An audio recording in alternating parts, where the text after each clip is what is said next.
Assalamualaikum warahmatullahi wabarakatuh. Kali ini saya akan membacakan seri takbir mimpi umat dunia, mencakup seri 339, seri 312, seri 276, seri 275, dan seri 149. Mari kita duduk bareng sejenak, kita singkap tabir rahasia yang dititipkan lewat mimpi-mimpi dari berbagai penjuru dunia. Ini bukan cuma bunga tidur biasa loh, tapi ini adalah kepingan pesan peringatan yang kalau kita satukan, benar-benar membentuk satu gambaran besar yang luar biasa soal nasib umat ini sesuai dengan dokumen takwil yang lagi kita bedah sekarang. Kita mulai dari seri 339, judulnya Kesatria Kuda Putih. Ini adalah analisis dari sebuah ru'yah nubuah atau mimpi dari saudara Sameh Dalul di Palestina yang dialaminya sekitar akhir tahun 2017 atau awal 2018 lalu. Di dalam mimpinya, Sameh melihat negerinya itu diliputi kegelapan total. Menurut takwil dokumen kita, ini melambangkan putusnya semua sandaran duniawi kita. Dia bilang begini, mereka telah mengepung kami seperti gelang di pergelangan tangan. Hati kami sudah sampai di tenggorokan. Coba perhatikan presisi kalimatnya. Gelang yang melingkar tanpa celah itu mengisyaratkan pengepungan total. Dan ungkapan hati sampai di tenggorokan, ini benar-benar merujuk pada ketakutan yang luar biasa. Sebuah titik kritis di mana logika manusia udah buntu. Terus, Sameh juga merasakan bumi berguncang dahsyat banget, sampai dia mikir kalau mereka bakal musnah sampai ke akar-akarnya. Tapi tenang dulu, dalam kaidah takwil dokumen ini, guncangan hebat sebelum datangnya penolong itu bukan tanda kematian akhir kok. Sama kayak bumi yang harus berguncang sebelum menumbuhkan kehidupan baru, teks ini menafsirkan rasa sakit itu sebagai puncak, tepat sebelum lahirnya kembali sebuah bangsa. Ingat ya, mimpi ini dicatat bertahun-tahun sebelum kejadian Oktober 2023. Nah, tepat di titik nol harapan itu, tiba-tiba ada seorang kesatria turun dari arah timur laut. Dia menunggang kuda putih yang berkilau sambil bawa tombak raksasa. Senjatanya ini unik banget. Saking beratnya, manusia dan jin digabungin pun gak bakal sanggup menggesernya walau cuma 1 cm. Dokumen kita ini menafsirkan tombak itu sebagai kekuatan murni tauhid, kekuatan yang benar-benar mutlak bersumber dari Allah dan cuma bisa digenggam kalau umat udah membersihkan diri dari segala bentuk kesyirikan. Perhatikan baik-baik bagian ini. Sang kesatria itu nggak datang terus nyuruh rakyat Palestina buat diam dan cuma nonton aja. Nggak gitu. Samah mengulanginya dalam mimpi. Ia bertempur bersama kami. Menurut tafsir ini, hal tersebut mengoreksi ilusi sebagian orang yang cuma duduk nunggu datangnya sosok pembebas. Kesatria ini digambarkan turun bukan ke ruang tunggu, melainkan buat menyempurnakan barisan orang-orang yang memang sudah berjuang. Terus, sang kesatria yang masih memakai helm ini mendekati Sameh. Sambil menatap tajam dan memanggil namanya secara langsung, dia memberikan satu batas waktu. Katanya, kurang dari 10 tahun dari saat itu, yang artinya dihitung dari akhir 2017 atau awal 2018, mimpi ini menyatakan tidak akan ada lagi entitas Yahudi di tanah Palestina. Sebuah takwil waktu yang sungguh amat sangat sempit. Lalu pertanyaannya, siapa sih kesatria misterius itu? Mari kita masuk ke hasil takwil gabungan dengan judul Mengangkat Tabir Sang Penunggang. Lewat 4 mimpi lain dari orang-orang yang bahkan gak saling kenal, rahasia identitas ini pelan-pelan tersingkap. Ibarat tangan-tangan gaib yang mengangkat visor helm sang kesatria. Kalau kita tarik garis lurus dari Palestina ke arah timur laut, sesuai arah penunjuk dari sang kesatria tadi, jarum kompasnya itu melewati Pakistan dan terus memanjang sampai berujung di Kepulauan Indonesia. Garis astronomis dan takwil dari mimpi-mimpi lain ini terhubung dengan sangat sempurna di rute tersebut. Wujud senjatanya juga saling memberikan kesaksian dalam takwil ini. Tombak besar milik Sameh, bendera hitam bertuliskan kalimat syahadat di mimpi Maryam, dan pedang bercabang 2 dari mimpi Mayesa.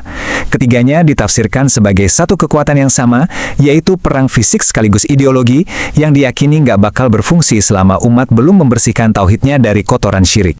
Kalau kita rentangkan kelima mimpi ini berdampingan, dokumen ini ngebentuk sebuah garis waktu.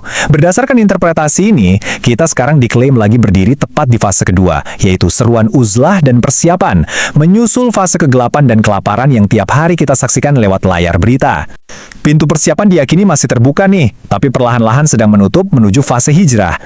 Sekarang, yuk kita buka tabir identitas pertama lewat seri 312. Mimpi 5 pemuda Palestina, wajah saudara dari jauh.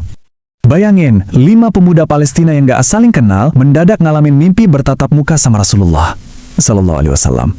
Di dalam catatan mimpi mereka, terucap sebuah pesan yang sangat jelas. Ya ahla Syam, ya ahla Gaza, sesungguhnya orang-orang yang akan membebaskan kamu adalah saudara-saudara kalian Muslim Indonesia. Teks ini benar-benar menyoroti betapa beratnya simbol amanah yang diletakkan pada pundak bangsa Indonesia dalam nubuatan ini. Tabir helm sang kesatria kemudian diangkat semakin tinggi melalui seri 276, Mimpi Maryam di Sulawesi Barat. Ini adalah visualisasi alam langit yang syarat banget dengan makna batin. Maryam melihat ada sebuah tangga menuju masjid yang bentuknya menyerupai istana di dalam bulan.